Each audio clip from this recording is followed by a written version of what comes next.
ಸದ್ಧರ್ಮ ಬಂಧುಗಳಿಗೆ ಜೈ ಜಿನೇಂದ್ರ. ಶ್ರೀ ಕ್ಷೇತ್ರ ಕಾರ್ಕಳದಲ್ಲಿ ಚಾತುರ್ಮಾಸ ವ್ರತ ಧಾರಣೆ. ಪರಮ ಪೂಜಾ 108 ಆಚಾರ್ಯ ಪುಷ್ಪದಂತ ಸಾಗರ ಮುನಿ ಮಹಾರಾಜರ ಪರಮ ಶಿಷ್ಯರಾಗಿರುವ ಪರಮ ಪೂಜ್ಯ ಯಲಾಚಾರ್ಯ 108 ಪ್ರಸಂಗ ಸಾಗರ ಮುನಿ ಮಹಾರಾಜರನ್ನ ಶ್ರೀ ಕ್ಷೇತ್ರ ಕಾರ್ಕಳದಲ್ಲಿ ಚಾತುರ್ಮಾಸ ವರ್ಷ ಯೋಗವನ್ನ ಕೈಗೊಳ್ಳುವಂತೆ ವಿನಂತಿಸಿ ಶ್ರೀಫಲವನ್ನ ಸಮರ್ಪಿಸಿ ಇದೀಗ ಕ್ಷೇತ್ರಕ್ಕೆ ಆಹ್ವಾನಿಸುವಂತ ಕಾರ್ಯಕ್ರಮ. ಪರಮ ಪೂಜ್ಯ ರಾಜಗುರು ಧ್ಯಾನ ಯೋಗಿ ಸ್ವಸ್ತಿ ಶ್ರೀ ಲಲಿತಕೀರ್ತಿ ಭಟ್ಟಾರಕ ಪಟ್ಟಾಚಾರ್ಯವರಿಯ ಮಹಾಸ್ವಾಮೀಜಿ ಶ್ರೀ ಕ್ಷೇತ್ರ ಜೈನ ಮಠ ದಾನಶಾಲೆ ಕಾರ್ಕಳ ಇವರ ಪಾವನ ಸಾನ್ನಿಧ್ಯ ಹಾಗೂ ನೇತೃತ್ವದಲ್ಲಿ ಪೂಜ್ಯ ರಾಜರ್ಷಿ ಡಾಕ್ಟರ್ ಡಿ ವೀರೇಂದ್ರ ಹೆಗ್ಗಡೆ ಧರ್ಮದರ್ಶಿಗಳು ಶ್ರೀ ಕ್ಷೇತ್ರ ಧರ್ಮಸ್ಥಳ ಇವರ ಮಾರ್ಗದರ್ಶನದಲ್ಲಿ ಸಹಕಾರ ರತ್ನ ಡಾಕ್ಟರ್ ಎಂಎನ್ ರಾಜೇಂದ್ರ ಕುಮಾರ್ ಕಾರ್ಕಳ ಇವರ ಮುಂದಾಳತ್ವದಲ್ಲಿ ನಡೆಯುವಂತಹ ಈ ಪುಣ್ಯ ಕಾರ್ಯದಲ್ಲಿ ಹಾಗೂ ಸಮಾಜದ ಎಲ್ಲ ಜೈನ ಬಂಧುಗಳ ಸಹಕಾರದೊಂದಿಗೆ ನಡೆಯುವಂತಹ ಕಾರ್ಯಕ್ರಮ. ಸಮಾಜದ ಎಲ್ಲ ಧರ್ಮ ಬಂಧುಗಳು ಈ ಪುಣ್ಯ ಕಾರ್ಯದಲ್ಲಿ ಭಾಗವಹಿಸಿದ್ದಾರೆ, ಧರ್ಮ ಪ್ರಭಾವನೆಯಲ್ಲಿ ಭಾಗವಹಿಸಿದ್ದಾರೆ. ಈ ಕಾರ್ಯಕ್ರಮದ ಸಂಪೂರ್ಣ ವಿಡಿಯೋವನ್ನೊಮ್ಮೆ ನೋಡ್ಕೊಂಡು ಬರೋಣ.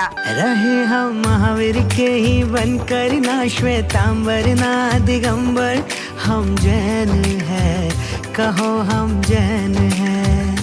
रहे हम महावीर के ही बनकर ना श्वेतांबर ना दिगंबर, हम जैन है कहो हम जैन है.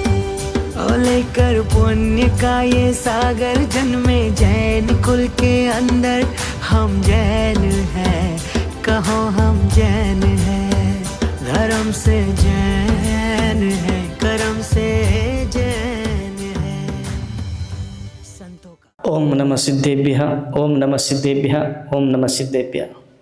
ಮಾನ್ಬಂಧು, ಈ ಸಲ ಇಡೀ ಭಾರತ ದೇಶದಲ್ಲಿ ಪರಿಚಿತವಾದಂಥ ಪ್ರಸಿದ್ಧವಾದಂಥ ಈ ಪೂರ ವಿಶ್ವಕ್ಕೆ ಒಂದು ಪ್ರಸಿದ್ಧವಾದಂಥ ಸ್ಥಾನ, ಅದು ನಮ್ಮ ಭಾರತ ದೇಶದಲ್ಲಿ ಕರ್ನಾಟಕ ರಾಜ್ಯ ತುಳುನಾಡು ಪ್ರದೇಶದಲ್ಲಿ ಮತ್ತು ಮಂಗಳೂರು ಮತ್ತು ಉಡುಪಿ ಜಿಲ್ಲೆಯಲ್ಲಿ ವಿಭಾಜಿತವಾದಂಥ ಉಡುಪಿ ಜಿಲ್ಲೆಯಲ್ಲಿರುವಂಥ ಕಾರ್ಕಳ, ಇಲ್ಲಿ 13ನೇ ಶತಮಾನದಿಂದ 16ನೇ ಶತಮಾನದವರೆಗೆ ಭೈರವರಸರ ಮತ್ತು ಪಾಂಡ್ಯವರ ಆಳ್ವಿಕೆಯಲ್ಲಿ ಆದಂಥ ಈ ರಾಜಧಾನಿ ಆದಂಥ ಪಟ್ಟಣ, ಇಲ್ಲಿ ನಮ್ಮ 42ನೆಯ ಬಾಹುಬಲಿ ಅಡಿಯಲ್ಲಿರುವಂಥ ಗೊಮ್ಮಟೇಶ ಬಾಹುಬಲಿ ಭಗವಾನರು ಹಾಗೂ ಚತುರ್ಮುಖ ಬಸದಿ, ಆಣಿಕೆರೆ ಬಸದಿ, ಇವೆಲ್ಲ ಇಲ್ಲಿ ಇರುವಂಥ 18 ಅನೇಕ ಬಸ್ತಿಗಳಿದ್ದಾವೆ, ಮಠದಿದೆ. ಮತ್ತು ನಮ್ಮ ಪರಮ ಪೂಜ್ಯ ಸ್ವಸ್ತಿಶ್ರೀ ಲಲಿತಕೀರ್ತಿ ಭಟ್ಟಾರಕ ಸ್ವಾಮೀಜಿ ಮಹಾಸ್ವಾಮೀಜಿಯವರು ಇಲ್ಲಿ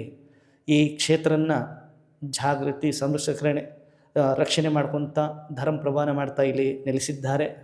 ಅಂಥ ಸ್ಥಾನದಲ್ಲಿ ನಮ್ಮದು ಈ ಸಲ ಇಲ್ಲಿ ಪರಮ ಪೂಜ್ಯ ಲಲಿತಕೀರ್ತಿ ಹಾಗೂ ಸಮಾಜ ಇಲ್ಲಿರುವಂಥ ಶ್ರೀಮಾನ್ ಪದ್ಮಭೂಷಣ ಅಂತ ಆದಂಥ ನಮ್ಮ ಇಡೀ ಕರ್ನಾಟಕಕ್ಕೆ, ಇಡೀ ಭಾರತ ದೇಶಕ್ಕೆ ಜೈನ ಸಮಾಜ ಒಂದು ಕೊಡುಗೆ ಏನಂದರೆ ನಮ್ಮ ಶ್ರೀಮಾನ್ ಪರಮ ಪೂಜ್ಯ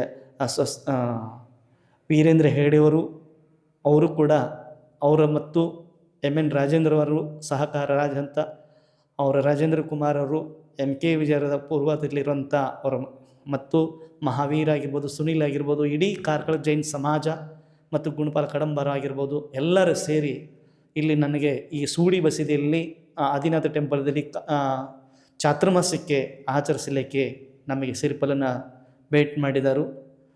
ಈ ಸಲ 2026 ಚಾತುರ್ಮಾಸಕ್ಕೆ ನಾನು ಇಡೀ ಕಾರ್ಕಳ ಜೈನ್ ಸಮಾಜಕ್ಕೆ ಮತ್ತು 2 ಜಿಲ್ಲೆ, ನಮ್ಮ ಮಂಗಳೂರು ಜಿಲ್ಲೆ ಆಗಿರ್ಬೋದು, ದಕ್ಷಿಣ ಕನ್ನಡ ಜಿಲ್ಲೆ ಆಗಿರ್ಬೋದು, ಉಡುಪಿ ಜಿಲ್ಲೆ ಆಗಿರ್ಬೋದು, ಚಿಕ್ಕಮಗಳೂರು ಡಿಸ್ಟಿಕ್ಕು, ಕಳಸ ಹೊರನಾಡು ಇದು ಆಗಿರ್ಬೋದು, ಈ ಕಡೆ ಉತ್ತರ ಕರ್ನಾಟಕ ಹೊನ್ನಾವರ ಆಗಿರ್ಬೋದು, ಕುಮಟಾ ಆಗಿರ್ಬೋದು, ಈ ಕಡೆ ಈ ಬಂಟ್ವಾಳ ಭಟ್ಕಳ ಆಗಿರ್ಬೋದು, ಮತ್ತು ಈ ಕಡೆ ಸಾಗರ ಶಿವಮೊಗ್ಗ ಜಿಲ್ಲೆಯಲ್ಲಿರುವಂಥ ಎಲ್ಲ ಜೈನ ಸಮಾಜಕ್ಕೆ ನಾನು ಆಹ್ವಾನ ಮಾಡ್ತಾಯಿದ್ದೇನೆ. ಬನ್ನಿ, ಈ ಚಾತುರ್ಮಾಸ ಸುಕ್ಷೇತ್ರದಲ್ಲಿರುವಂಥ ಆಗ್ತಾಯಿದೆ 2026ನೇ ಚಾತುರ್ಮಾಸ. ನಾನು 26ನೇ ತಾರೀಕಿಗೆ ಮಂಗಲ ಪ್ರವೇಶ ಮಾಡಿ 28ರಿಂದ ಹಿಡಿದು ದೀಪಾವಳಿವರೆಗೆ 9 ನವಂಬರ್ 9, 10 ತಾರೀಕಿನವರೆಗೆ ಚಾತುರ್ಮಾಸ ನಿರ್ವಹಿಸಲಾಗಿದೆ. ಅದರಲ್ಲಿ ತಾವೆಲ್ಲರೂ ಬಂದು ಆತ್ಮ ಕಲ್ಯಾಣ ಮಾಡ್ಕೊಳ್ಳೋಕ್ಕೆ, ತಮ್ಮ ಜೀವನ ಉದ್ಧಾರ ಮಾಡ್ಕೊಳ್ಳೋಕ್ಕೋಸ್ಕರ ಈ ಚಾತುರ್ಮಾಸ ಭಾಗಿಯಾಗಬೇಕು. ಬನ್ನಿ, ಈ ಚಾತುರ್ಮಾಸದಲ್ಲಿ ನಾನು ಬರ್ತಾ ಇದ್ದೇನೆ. ಮಾನ್ಸೂನ್ ಬಂದ ಮೇಲೆ ಇಡೀ ಅಡಿಕೆ ಭತ್ತ ಎಲ್ಲದಕ್ಕೂ ಒಂದು ಬೆಳೆಗೆ ಸುರಕ್ಷಿತವಾಗ್ತದೆ. ಹಾಗೆ ನಾನು ಕೂಡ ಈ ಕಾರ್ಕಳ ಪಟ್ಟಣಕ್ಕೆ ನಾನು ಅಧ್ಯಾತ್ಮ ಮಾನ್ಸೂನನ್ನು ಮಳೆಯನ್ನು ತರ್ತಾ ಇದ್ದೀನಿ. ಈ ಮಳೆಯಲ್ಲಿ ಯಾರು ನೆನೀತಾರೋ ಅವರ ಆತ್ಮ ಶುದ್ಧೀಕರಣ ಆಗ್ಬೋದು ಅಂತ ನಾನು ಭಾವಿಸ್ತಾ ಇದ್ದೀನಿ. ಆದರೆ ನೀರು ಕುಡಿಬೋದು, ಕುಡಿಲಿಬೇಕಾದ್ರೆ ನದಿ ಹತ್ರ ಒಂದು ಪಾತ್ರೆ ಚೆನ್ನಾಗಿರಬೇಕು. ನಮ್ಮ ಪಾತ್ರೆಯಲ್ಲಿ ತೂತಿರಬಾರ್ದು ಮತ್ತು ಡಸ್ಟ್ ಇರಬಾರ್ದು, ಧೂಳು ಇರಬಾರ್ದು. ಅದಕ್ಕೆ ಯಾವ ಭೇದ ಭಾವ ಇಲ್ಲದೆ ನಾನು ನಿಮಗೆಲ್ಲರ ಆಶೀರ್ವಾದ ಕೊಡ್ತಿರ್ತೇನೆ. ಬನ್ನಿ, ಈ ಚಾತುರ್ಮಾಸದಲ್ಲಿ 26ನೇ ತಾರೀಕಿಗೆ ಭಾನುವಾರ ಬೆಳಗ್ಗೆ 8ರಿಂದ 9:30 ತನಕ ನಾನು ಪ್ರವೇಶ ಆಗಲಿದೆ. ಅದರಲ್ಲಿ ಬಂದು ಆ ಜೈನ ಧರ್ಮ ಪ್ರಭಾವನಾಂಗದಲ್ಲಿ ನಾವು ಅದನ್ನು ಯಶಸ್ವಿಗೊಳಿಸೋಣ. ಬನ್ನಿ, ಎಲ್ಲರಿಗೂ ನನ್ನ ಸ್ವಾಗತ ಇದೆ. ಎಲ್ಲರಿಗೂ ನೀವು ಬನ್ನಿ, ನಿಮ್ಮವ್ರನ್ನು ಕರೆ ತನ್ನಿ. ಮತ್ತು ನಾನು ಇಲ್ಲಿಂದ ನಾಳೆ ಸೋಮವಾರದಿಂದ ವಿಹಾರ ಮಾಡ್ತಾ ಕೆರವಸೆ, ಅಬ್ಬನಬೆಟ್ಟು ಬಸದಿ, ಅಪಯ ಬಸದಿ, ಬಜಗುಳಿ, ನಲ್ಲೂರು, ರಂಜಾಳ, ಬಲಿಪ ಆಗಿ ನಾನು ಮತ್ತೆ ಪವರ್ ಪಾಯಿಂಟ್ ಆಗಿ ನಾನು ಕಾರ್ಕಳಕ್ಕೆ ಮಠಕ್ಕೆ ನಾನು ಪ್ರವೇಶ ಮಾಡುವ ಇದೆ 26ನೇ ತಾರೀಕಿಗೆ. ಬನ್ನಿ, ಎಲ್ಲರಿಗೆ ಆಶೀರ್ವಾದ, ಮಂಗಲಮಯ ಆಶೀರ್ವಾದ.